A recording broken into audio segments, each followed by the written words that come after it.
3 years of hustle, bootstrap, taking every dime, side jobs.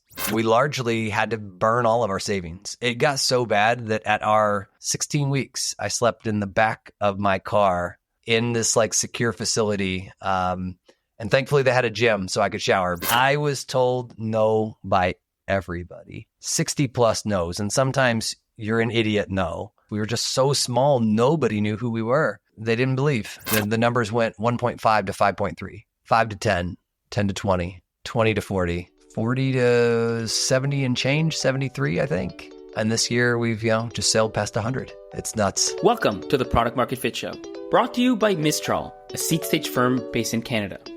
I'm Pablo. I'm a founder turned VC. My goal is to help early stage founders like you find product market fit. Kyle, welcome to the show. Dude, thanks for having me. Man, so you just had like some pretty big milestones happen. I mean, you raised $150 million a few months ago, which is always huge. But I think bigger than that, you crossed the magic like $100 million ARR milestone. So first off, congratulations. That's, for me, like the biggest kind of startup milestone and most important one you can hit. Yeah, the right valuations come and go. Sometimes the market like super inflates these, but you can't usually lie about revenue unless you're preparing to go to jail too. So I'm pretty pumped. 100 million was a huge kind of both validation mark, but also, it puts wind back in your sails, right? You're doing something that matters, that people care about. That money didn't come free. So I'm feeling pretty stoked. We'll jump into kind of, you've been at this for 9 years at Huntress. So we'll go to like the beginning, the origin story and all that.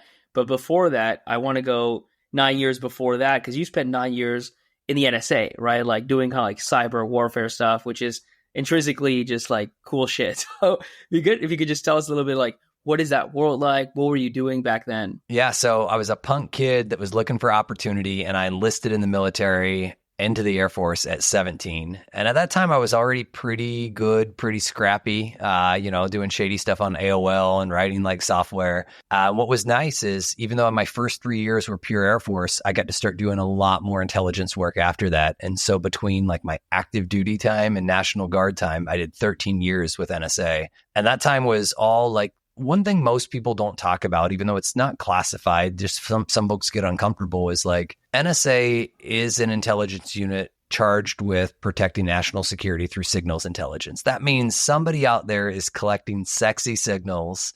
And even though, like, if you look at my resume, you'll see the words like, oh, I created implants. It's just a fancy word for I was creating the software gathering tools to be able to gather that intelligence when we did earn our way into a network. Or I guess if you were on the other end, you would say hacked the way into the network. So it was pretty cool. And what a lot of people don't realize is these teams that do like clandestine operations, you watch movies, it feels like instant gratification, but they're actually these like very small compartmented teams. Usually your coworkers don't know what each other's working on. And maybe the sexiest part about it is how small of a team can go after maybe a target that's equally small, needle in a haystack. Think of like a counter-terrorist threat, or maybe just the right data you need to know about another country's like foreign nuke policy or whatever you're targeting. And how can you use tons of automation despite being a very small team? So that's where things like AI wasn't very hot when I was in it, but it was all about statistical analysis, frequency analysis, core math principles.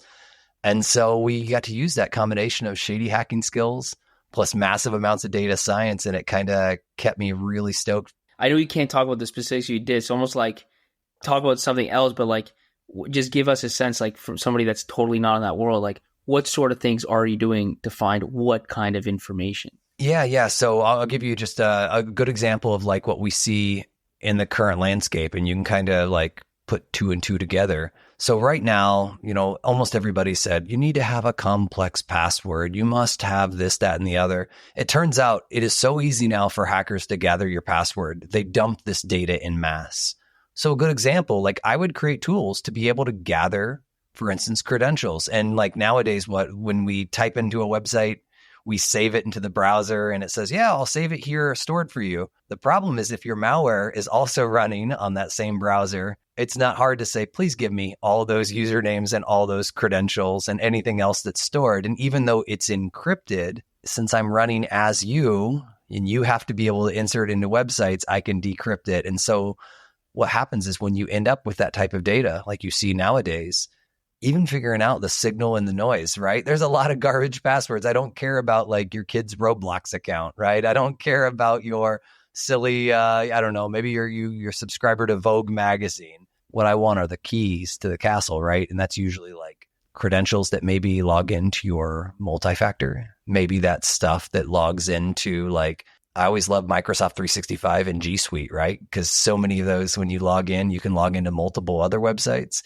And so even how do you find out when you have so much data? How do you truly figure out what's the signal and noise? Means you can't just collect it. Like the job isn't done until you actually, protect national security. So half the problem is getting it. The other half is what can you do with the information that you have? And then also, you don't want to collect information you shouldn't be gathering, right? That's a huge part of it too. So it was wild. It was a good time. And you can imagine most people go to jail for doing shady stuff like that. I was really fortunate to not only I love my time in the service. I learned a whole lot from it, but it really will help me bootstrap the ideas for Huntress too. So it was, something I'm kind of eternally grateful for. Big win in startup world is like landing a big customer, closing a round. Like what's a big win in that world? Ooh, so I'll tell you stuff that people don't talk about in modern cyber warfare is when you're doing your job, especially on counterterrorism, the most exciting part of your job might be, hey, you gathered intelligence that, for instance, could preemptively save life. But I will tell you, for every one of those moments that you have moments that you're late or you gather only a fraction of the one side of the story. And I will tell you, they come with some really rough moments on your soul too, where you're like, whoa, life was lost because we didn't do it well enough. Or maybe the real morbid side is if you're going after people, especially terrorism is such a closer to black and white instead of nuances of espionage.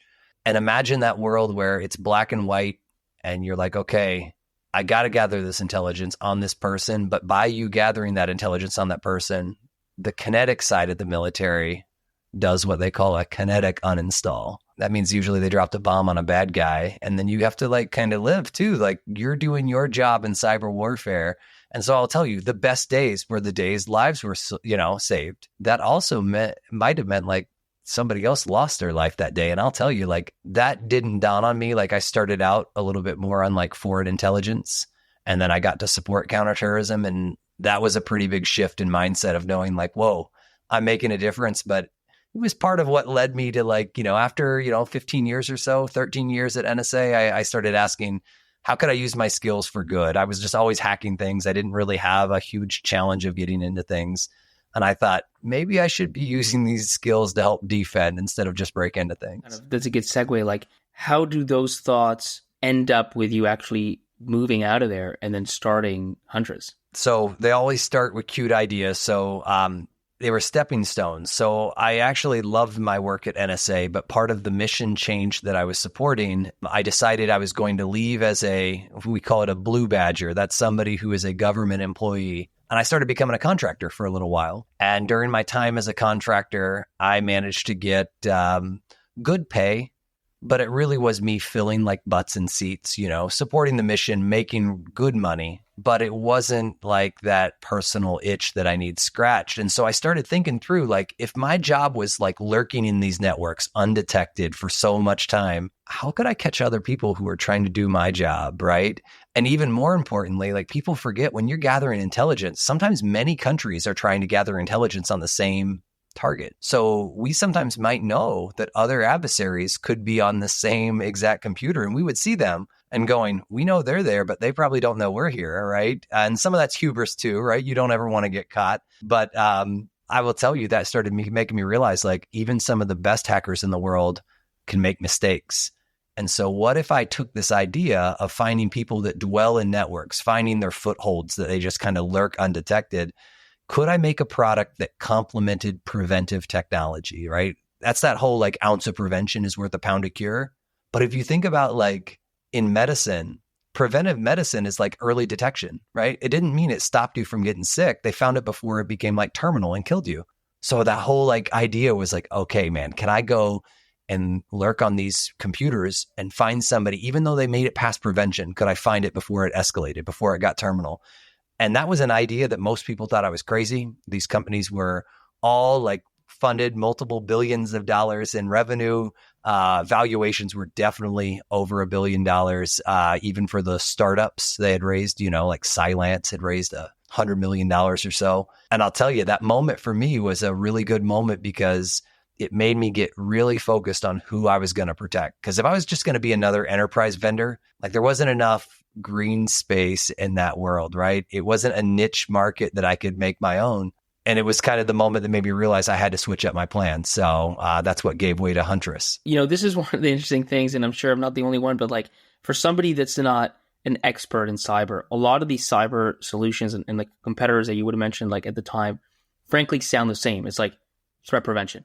It's just like cybersecurity, like secure your network. You're like, what's the difference, right? So like when you're looking at it as an insider, what gap do you see? You talked about prevention versus cure kind of maybe at a high level, but like maybe if you could drill down a little bit, like what gap did you see in that cyberspace that you felt like wasn't properly being addressed? Yeah. So just like, a COVID was a good example. We all thought we could, and not getting political at all, but like we thought we could get vaxxed and ideally it would stay the same. But the reality is like the virus mutated, right? It had different versions and some vaccines were more effective. Some people were more susceptible. It's just a complex problem.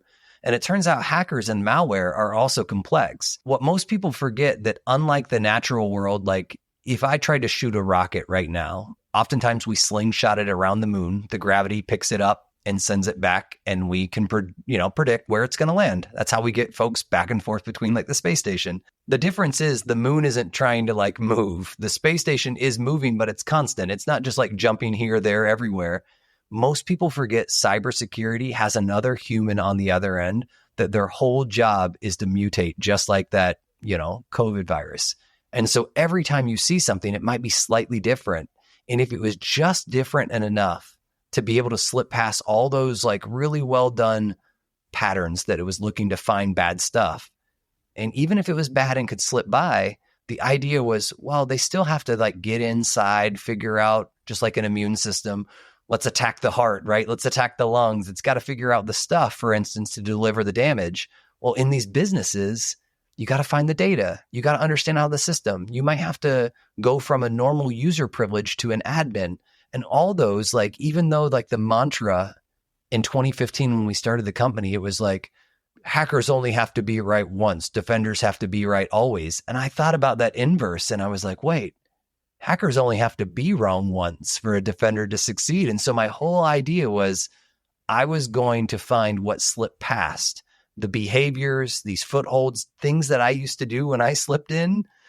And my idea was not only do I do it at a level, for instance, that was like technically superior, because that's a little bit hubris. There's a lot of smart people out there. You can't assume you're the only one. I realized that there was a whole segment of the market that was being ignored. And it was these companies, like my mom was a single mom that was an accountant and she had her own business and she could never afford talent like me. No matter how good her business did, she couldn't compete with a Google, with the big banks, et cetera, trying to offer me and lure me away.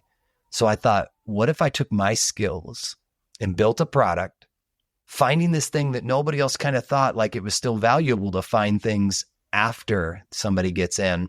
And what if I could deliver that enterprise quality with a human doing the actual hunting and the algorithms, both the automation and a human expert, for the price that the small businesses and mid-market enterprises of the world could afford? Not the Fortune 500, but all the people that fall below the Fortune 500.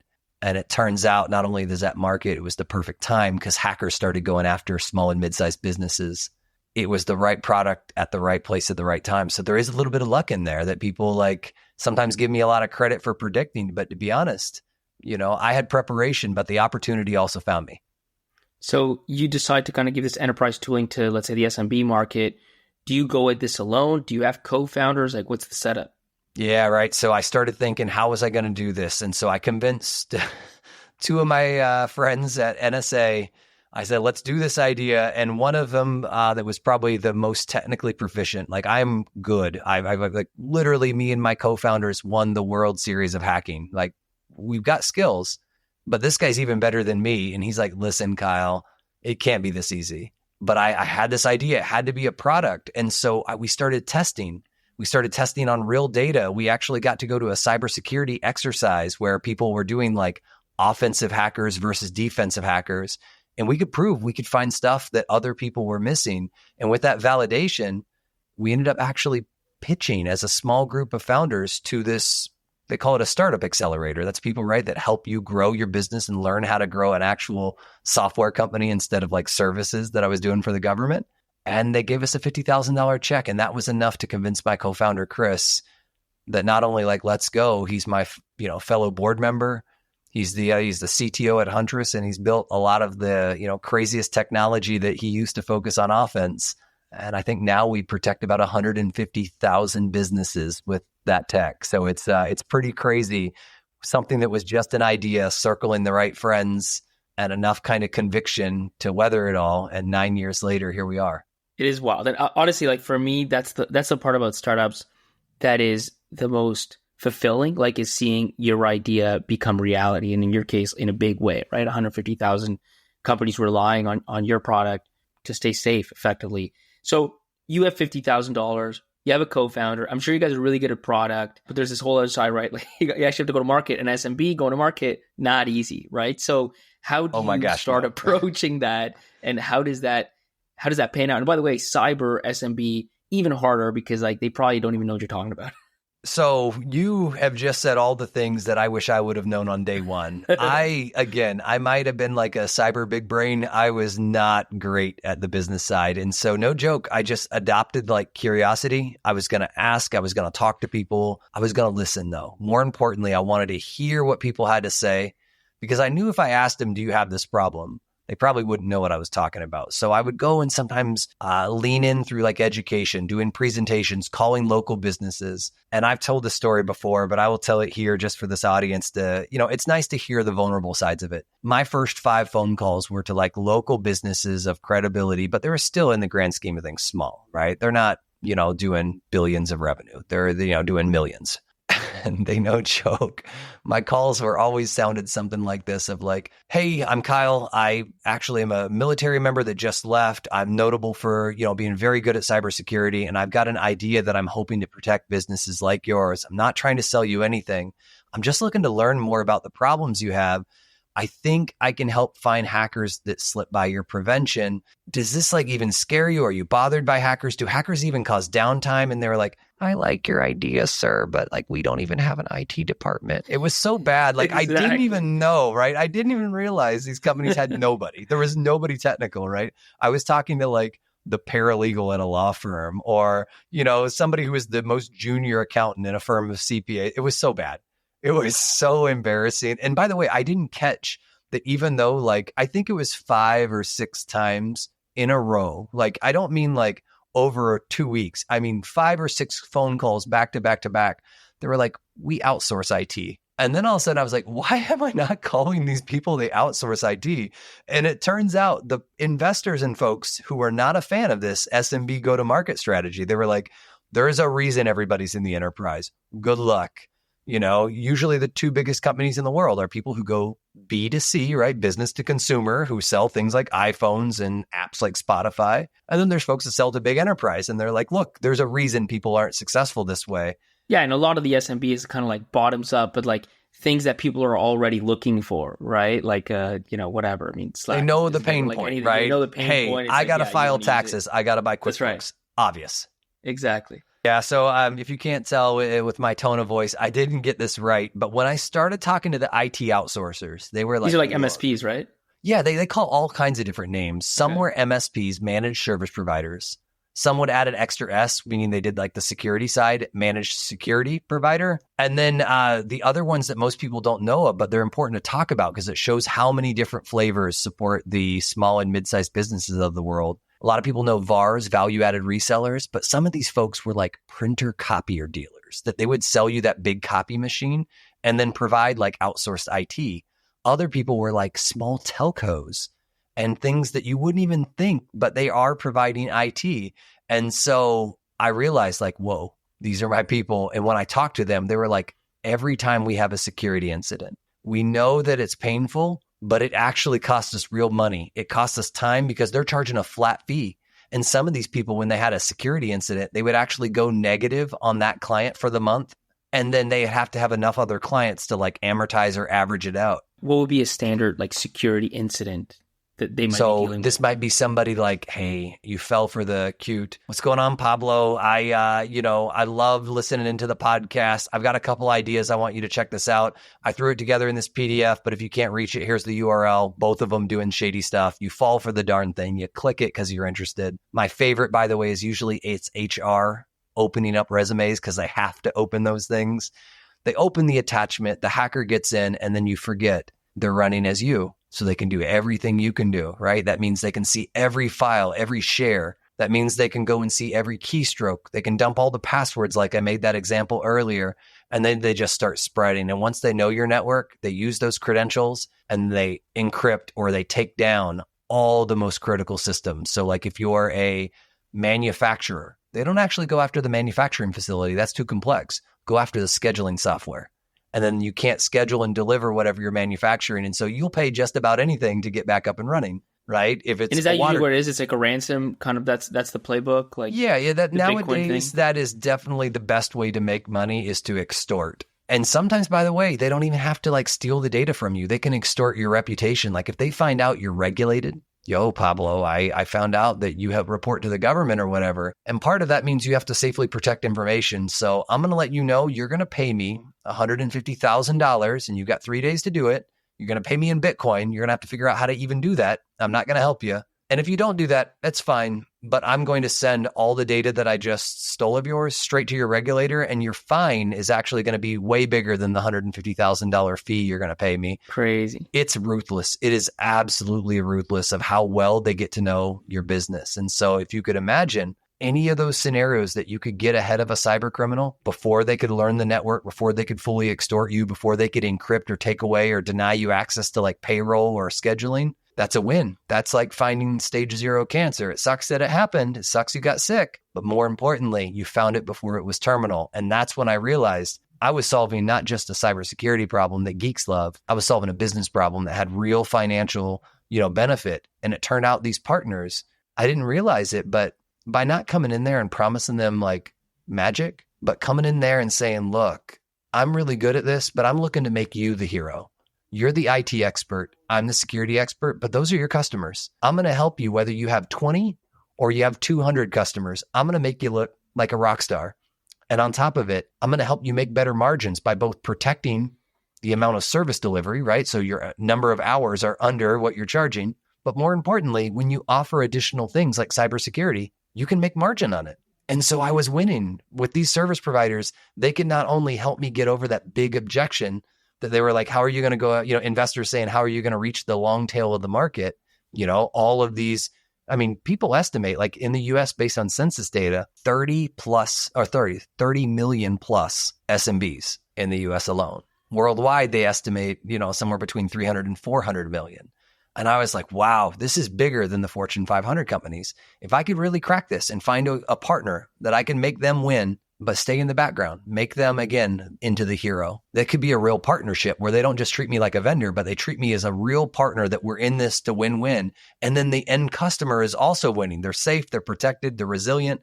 So the CPAs that I was mistakenly calling directly, they could file taxes on April 15th here in the US, right? That's the most important tax day. They want to be able to do that, right? When it comes to lawyers, the most important thing they want to do is when they're promising, Pablo, I'm going to keep your proprietary sensitive, confidentiality, information.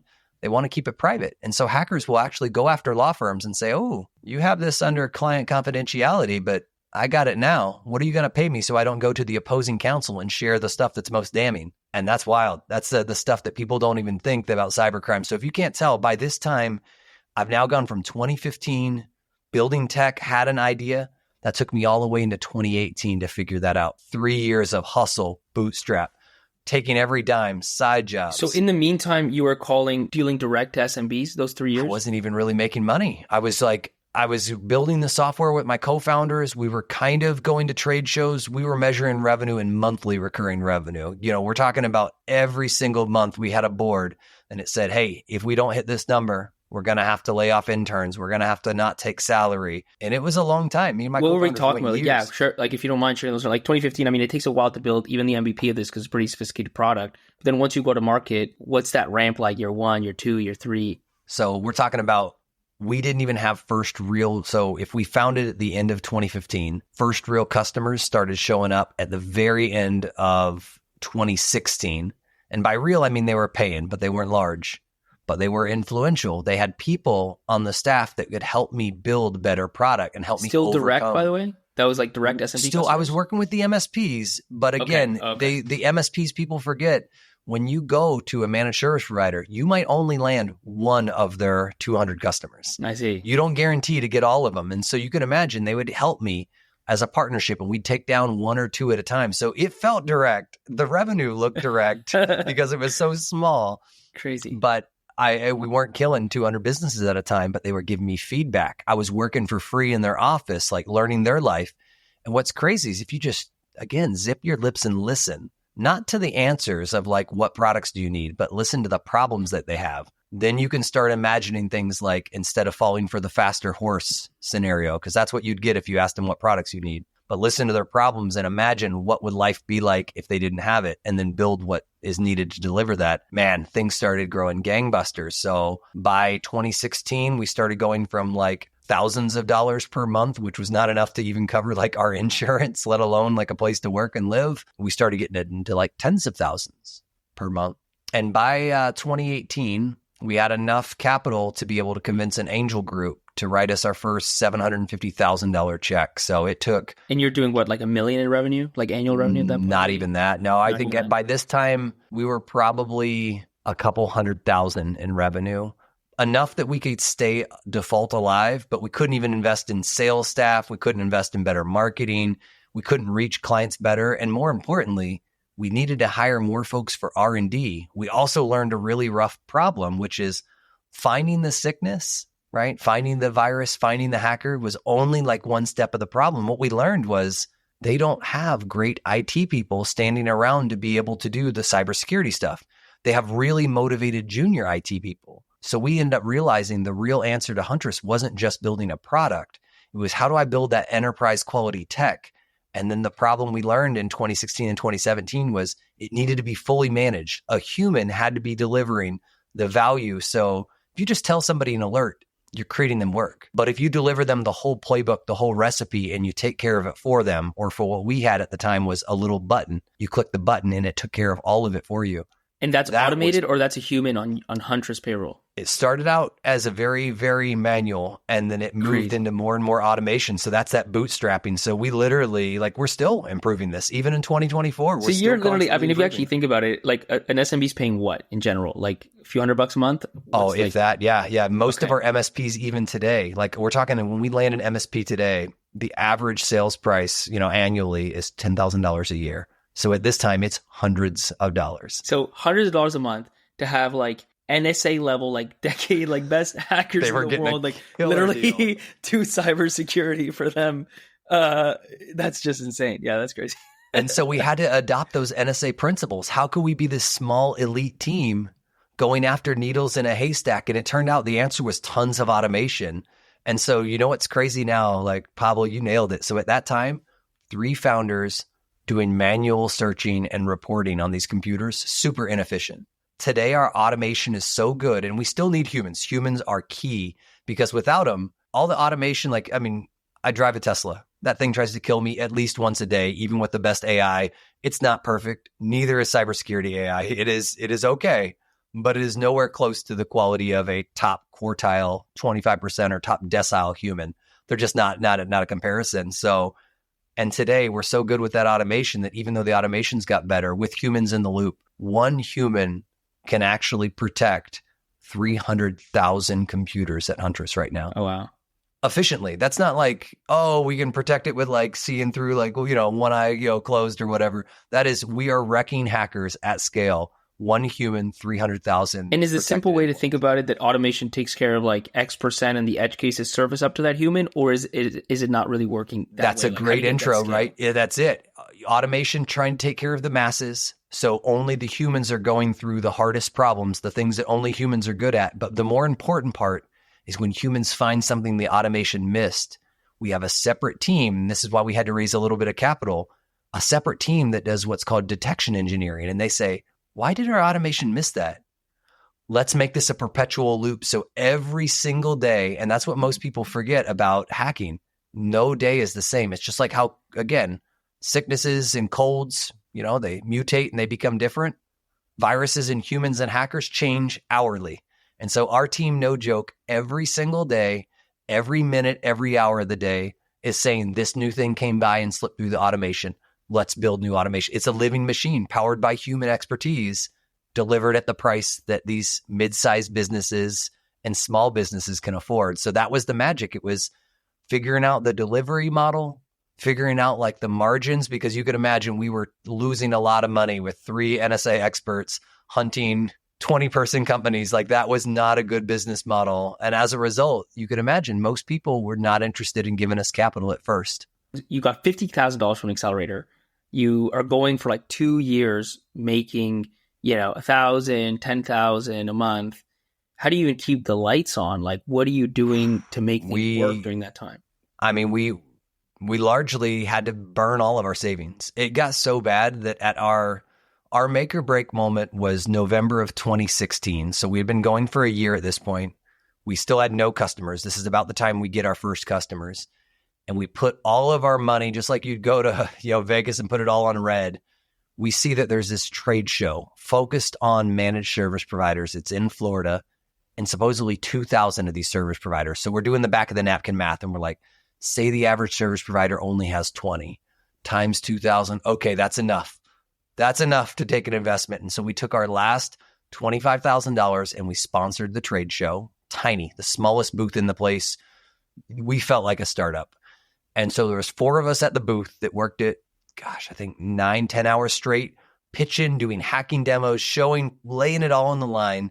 And when I say like we're laying it all on the line, we didn't have the money to ship the trade show stuff. We drove it down and slept in the car. Like that's the type of like silly story. That's how close it got, because all the credit cards, all the savings, we were done. We had been going it that long. And it turned out all that listening we did made it so when we talked to somebody, we were resonating, talking to the pain points they actually had. And I will tell you that some people went out on a limb.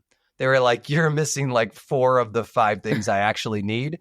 But the most importantly is I can tell you guys are going to quickly correct this. And that little bit of traction, those early adopters, those people that wanted to be part of our journey too. And that's why I use the word partner. They're not customers. These are people that were in it. And if I was winning, they would then win. And they saw this could be a real partnership. And it turned out that virality. I just did an event yesterday in San Francisco with my Series D partner, Kleiner Perkins, one of the biggest venture capital companies in the world. And they said on the podcast that we did together, it was that crazy partner conviction of people. And one comment that they saw was on Reddit. Someone said, if I have another kid, I'm naming it Huntress. And they said, when you have that level of conviction, and we have partners and employees that actually have like tattoo of our logo. Now I say it out loud, that kind of sounds like a cult, but I promise it's just conviction. That's what they say, right? Right before you drink the Kool-Aid. That's right. But that conviction came from listening to them. And thank goodness that trade show ended up well. And that gave us our first customers that kept the lights on. And it allowed us to slow bootstrap all the way into 2017, into, kind of late 2017, early 2018. Do you remember what that gave you? Like $25,000 investment gave you, and by the way, gave you not a lot, but also it gave you like partners, right? Like they didn't actually sign for an MRR amount. They signed like, okay, they signed for like onesie, twosie, and then they would organically grow with us though. As I solved objections, they were like, hey, I just landed my second customer. I landed my third. And then we eventually started getting smart and we were like, how could we get so good to the point that we don't land with one? How do we land with 30% of their clientele? Because we needed that money. The problem that most finance people forget is I had to pay $25,000 upfront for a trade show, plus all the other things. Like we're talking about, we were so strapped. We bought TVs from Walmart, and this is shameful. Give me a little grace, audience, but we returned the TVs after the trade show, right? We had no other option. There was no other money. That was it. And so what about you personally? Like what were you doing with your own like personal runway? Like how did you manage it? I mean, I was having to do side hustle. Like I was doing training where I could, incident response. I was doing keynotes where like I could get a paid gig. But like most people don't know the Huntress story because, again, we're representing companies that aren't Google, right? Companies that aren't Meta, Facebook. we're representing the backbone of the economy, which is important. But folks like didn't know us, and what a lot of people don't know of how like close it came. Like I had 3 kids at this time. My kids were 5, 9, and 11 when I founded Huntress. And so you could imagine the whole family is tightening the belt. We, at one time when we had interns, things were so tight, we had to have an intern drive 4 hours in a U-Haul to get dividers for the office when we had this very tiny, small office for the interns on campus. And we, no joke, went to Joann Fabric and hand like stapled new fabric onto these dirty, stained, disgusting dividers. And my kids, I got pictures of like my, a 10 and 11-year-old operating a stapling gun, putting this stuff together. Like that's the grit that most people, they'll tell you the sexy parts of them winning revenue, but this wasn't great, right? I mean, we were all in it. We knew what we were doing was good. And it looks good now that we have 100 million in revenue. Sure. These were the times that we're like stressing and breaking relationships.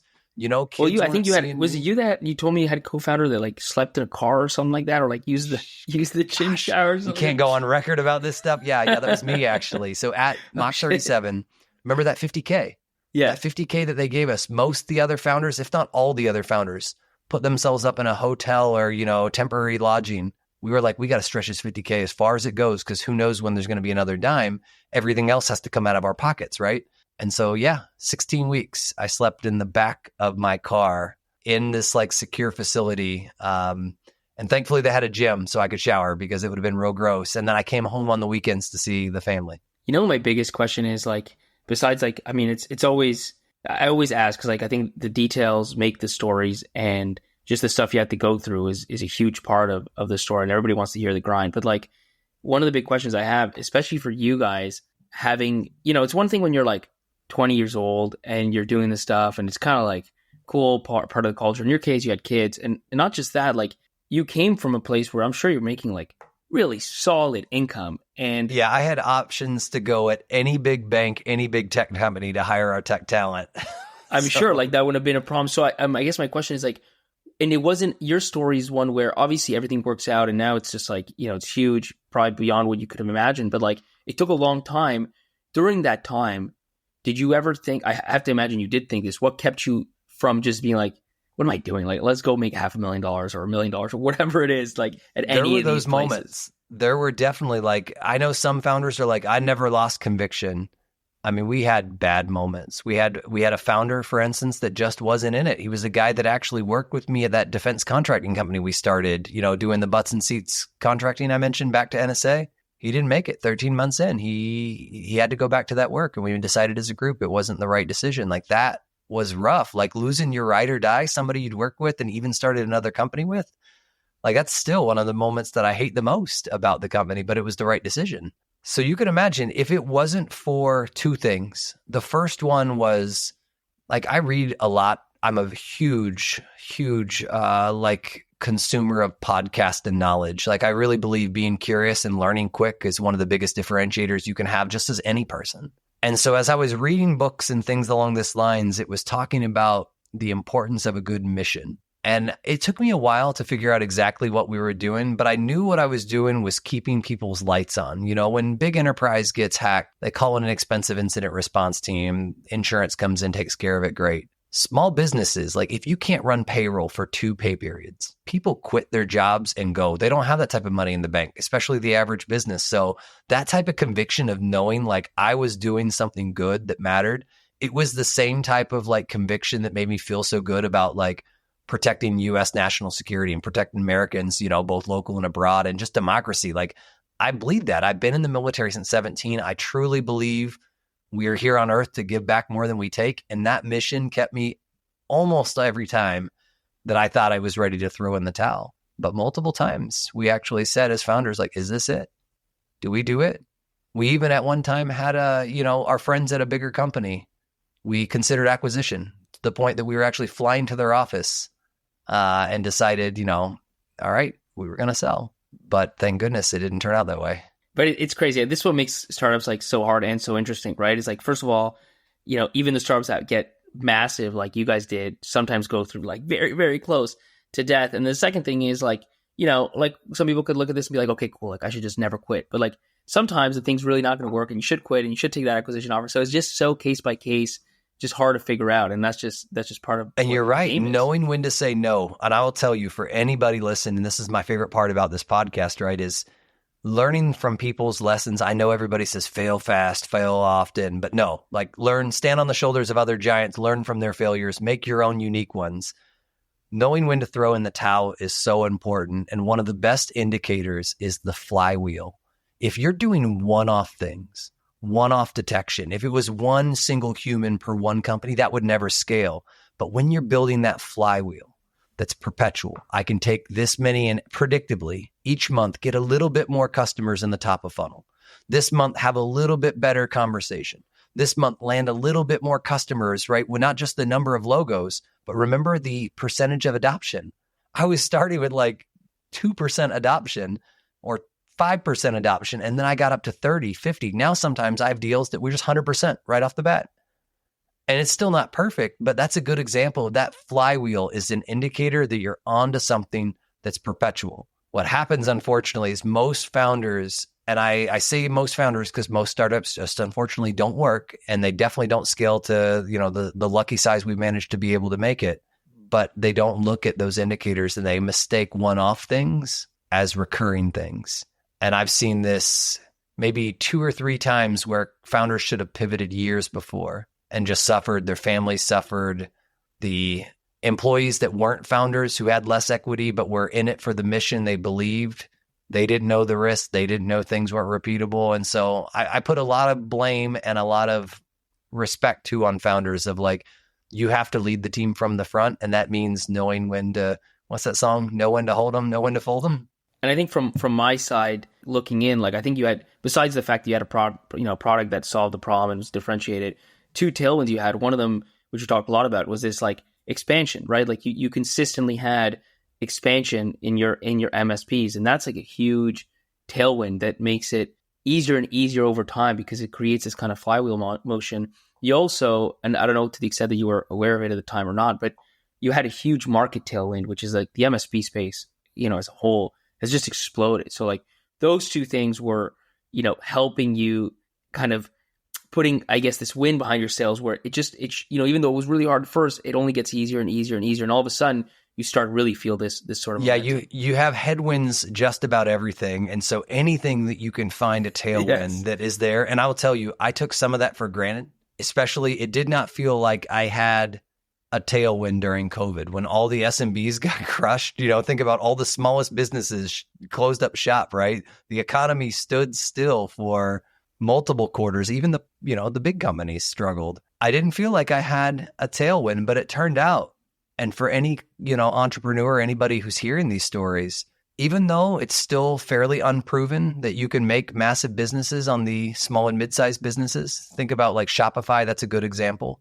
But it turns out those businesses are the most resilient. They're kind of like, in the best way, cockroaches, right?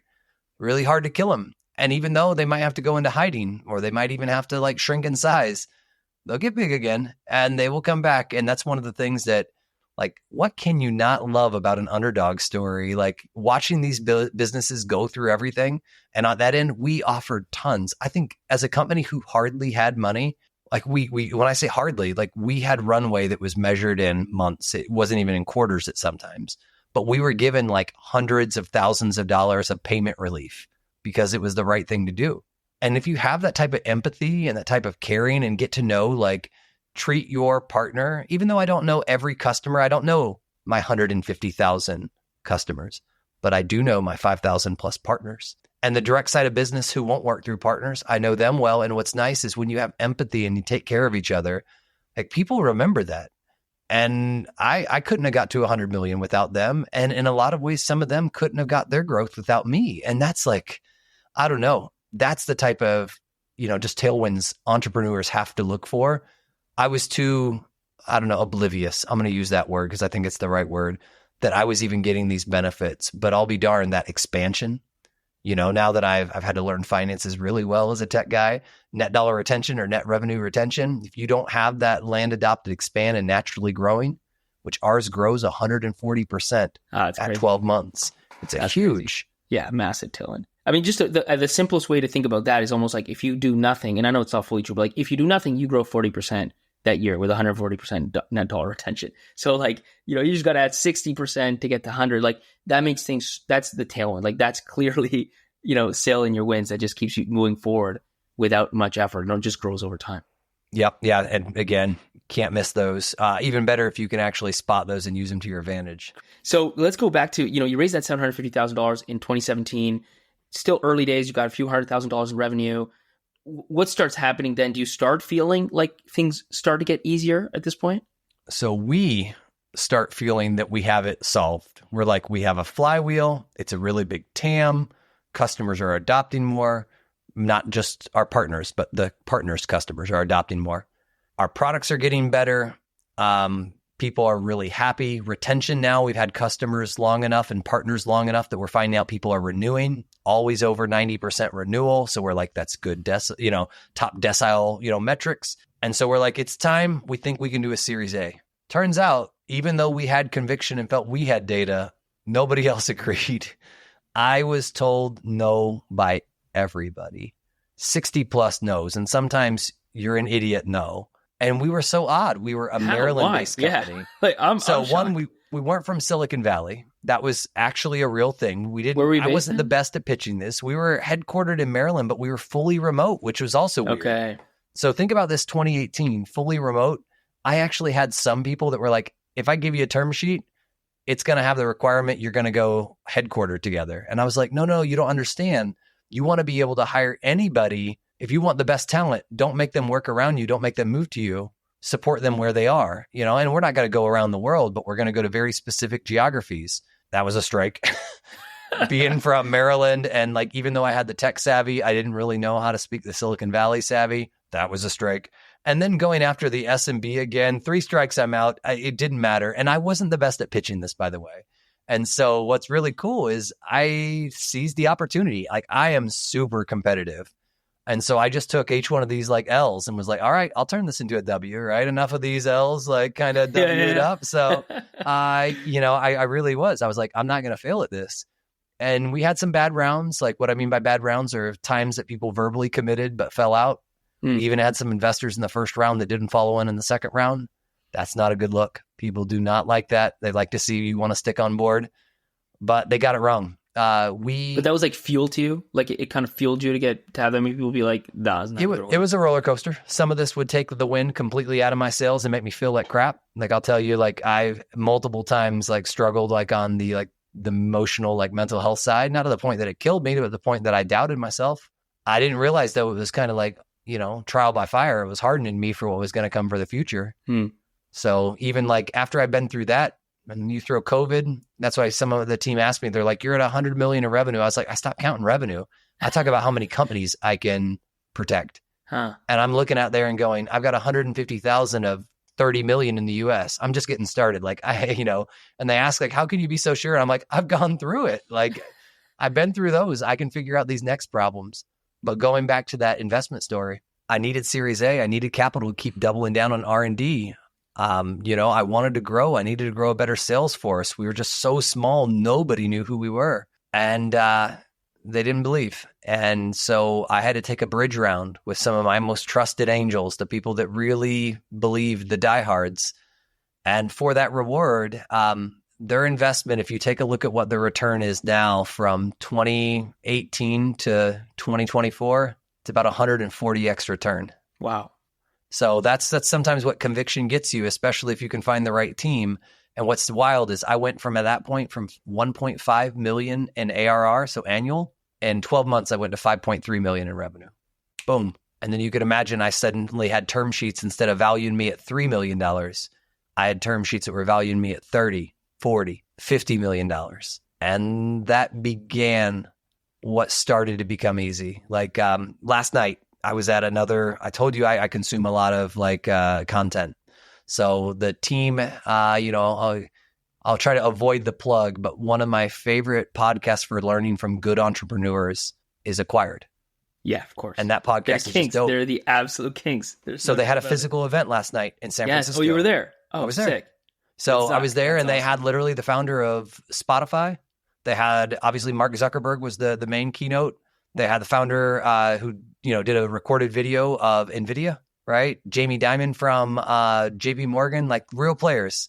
That's crazy. And you know what's crazy is how many of those folks said, including Mark, some version of, if you could do it all over again, or if you knew what you knew then, would you do it? No, if I knew what I knew how to go through, I would have been wise enough to know it was my foolishness, my, being oblivious that got me through that. Because if I knew what I was going to have to go through and my family was going to have to go through, no sane person would have gone through. Even Zuck said that. Zuck's surprising. Crazy. Yeah. Oh no, he was definitely, he multiple times said like, I'm having fun now, but it was great.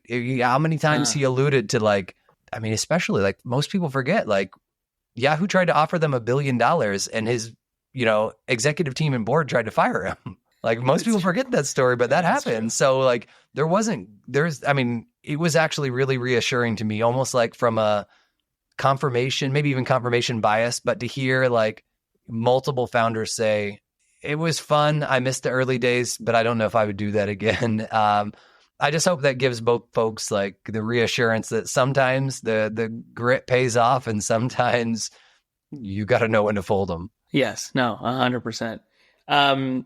So you go from 1.5 to 5 million, which is a stellar year. And then kind of, how do things keep going from there? Like when would you say, I guess we'll ask that question now, like when would you say you felt like you had like true product market fit? I could see the signs of it. I didn't have it, but I could see the signs of it even at that 1.5 million mark. The patterns were similar and everything I had built were these flywheels. The demand gen I could do it repeatedly. The sales cycle, I could go, and our sales cycle's fast. When we meet folks, from the time we close folks, it's a 35-day sales cycle. My funnel is turning over every 30 to 45 days. And I was like, okay, this is a flywheel. I could do the sales cycle. Can we do service delivery? Yep. The product can scale. The service delivery, like the threat hunting, the expert humans could scale. By that time, we had built an engine that was beginning of our detection engine that could keep up with hackers. And we could like eventually get to a point where we were making money, not just burning money. So that was good. And so I could see all that by, again, 2019. So if we take a look at this is before 2020 with somewhere between 3 and 5 million of revenue, but I'm at this point 3.5 to 4 years in, so this was not obvious. It wasn't overnight. And no joke, every year since then has been revisiting all these flywheels. How do we do it at a bigger scale? How do we do it with better quality? How do we do it with more efficiency? How do we sometimes charge less because we can actually give more value to our end customer? That's a crazy thing that most folks underestimate. But if you have to pinch every penny to hit your revenue, that's not scalable. But if you can actually go the opposite and help people grow more and help people like actually be better businesses and deliver more value, you can do that at scale. And so for me, the numbers went 1.5 to 5.3, 5 to 10, 10 to 20, 20 to 40, 40 to 70 and change, 73, I think. And this year we've, just sailed past 100. Incredible. It's nuts. Let me ask you this. I have two more questions. This one and then the last one we always end on. We had one person earlier, Blake Hall, founder of IDME, who was in the military before. And, what they say, like startups really hard, they're really emotionally taxing. He was the one person who, because of what he'd been through, was like, obviously startups are hard and you went through a lot. But he was like, I was also in Iraq before. I was like responsible for people's lives and deaths. So like in a sense, the stakes were much higher like there than in startups. I wonder for you, like, I know you were not like in the field, but like you said, the stakes were super high because you're saving lives. Yeah, I had a combat deployment attached to 3rd Special Forces Group in Afghanistan. So I can resonate with what he was saying, though. There are some things that even though this was taxing, like when you put life, and that's something that we don't run our company like a military organization, even though I've got a Navy founder, co-founder, and the other guy who's been very much attached to national security, that's John. Sometimes we have to bring it back to folks of like, you think this is hard, but let me go and give you a real example of like, this is like what blood, sweat, and pain feels like. And by the way, you're doing that in the military sometimes for $30,000, and maybe they'll give you a housing allowance if you're married, right? So I feel it. And I love the point. Did you have a follow-up question though that you were thinking through there? Or is just alluding to like, yeah, sometimes it's hard. But is it crazy hard? No, the military helped set me up. Yeah, well, my question was really just like, did you feel like even with everything you went through at Huntress, that it was harder and more emotionally taxing than what the stuff you were doing kind of in NSA, or less so because the stakes are more like business stakes, but instead of like life and death stakes? I'm going to say different, and that's not a cop-out. I'll be very specific. The physicality and that grind that the military prepared me for. I'm not a fan of people that like worship the grind and worship like poor work-life balance. I did it. Almost 6.5, 7 years of 100-hour weeks straight. Military set me up for that. I was used to working, going on deployment, stuff along those lines. I always was a hard worker. That made it just table stakes. Because though I had younger kids at that time, right? My kids two of them were born in England when I was stationed there. And it was easier to go on deployment when they were smaller. When you have to like lose all that time with your family and you're not showing up well as a partner, you're not showing up well as a dad. And then one thing I forgot, like in the military, I used to hit the gym all the time. I had hobbies, I had friends, and I realized I stopped showing up for myself. That's why I say different, because that part of the startup life was actually infinitely harder because I was so lopsided. I was so prioritized on one thing, being the best CEO, being the best founder I could be. I lost all that other stuff. And you know what? I didn't have that in the military. So while I can say that the physicality and everything, I had moments that don't compare in the military, right? What I mean by that is the military was much harder, but I didn't have the same family, distress. And so for me, I would say they were both hard. They were both real hard. That's a fair answer. Well, would I recommend it? That's one of those 1 out of 5 stars, would not recommend. I love where I'm at now, but I'm probably in that same group. If I knew what I knew then, I wouldn't do it again. Well, last question. If you could go back in time and give yourself one piece of advice kind of in that earlier at Huntress, what might that be? That's so good. That's such a good question. I'm glad you end with this. One piece of advice, and assuming I can't say it's going to work out, it would just be believe in yourself and augment the story with hard data. What I mean by this is nobody ever believed, by the way, my SMB vision. That never changed. Nobody believed the security story, delivering humans at the price of a product. That didn't change. What changed was I had all the KPIs. I had the top of funnel, the bottom of funnel, conversion, retention. I had the net dollar retention, the expansion that came with it. In addition to that, I had cash. And when you have financial dollar signs and you can separate a dollar from somebody's pocket, people will listen when you get enough of those dollars. And so the part that I would give, as much as conviction matters, the data, and if you can put a dollar on the table and say this came from somebody paying for something that cost me maybe, 20 cents, 80% margin, something along those lines, man, people will listen. And as a result, a lot of the biggest funding that now happens in the managed service provider world is a result of people who actually told Huntress pound sand. And now they realize they missed that 140x opportunity to return capital. So, I won't say it's not for everybody. It's a lot better to go where the road is already paved. But if you got the data, go pave it. There is huge benefits of being first.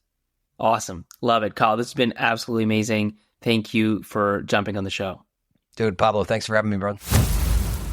I just gave you content that you liked so much, you actually listened to the end. And guess what? You didn't pay a single dollar. Not only that, I didn't even put any ads in your face. So you just got a bunch of content for free. And now that I've delivered that value, I'm asking for something in return. Open your app, open Apple Podcasts, open Spotify, open whatever app you use to listen to this, and hit that follow button. It's actually going to help you because it's going to help you make sure you don't miss out on the next episode, which you like so much that you listen to the whole thing.